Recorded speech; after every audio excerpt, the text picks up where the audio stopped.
ফুলকপি দিয়ে রুই মাছ রান্না করলাম। তো এখন দিয়ে দিচ্ছি পাকা টমেটো।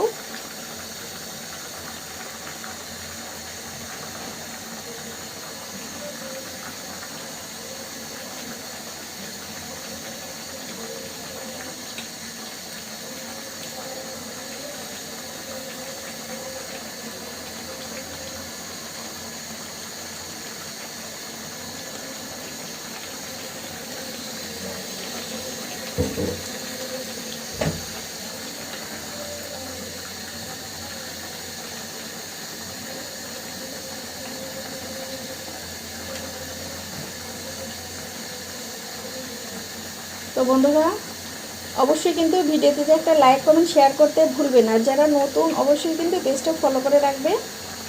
রান্নাটি কেমন হয়েছে? নিশ্চয়ই ভালো হয়েছে। দেখতে যেমন লোভনীয়, খেতেও কিন্তু খুব মজা ছিল।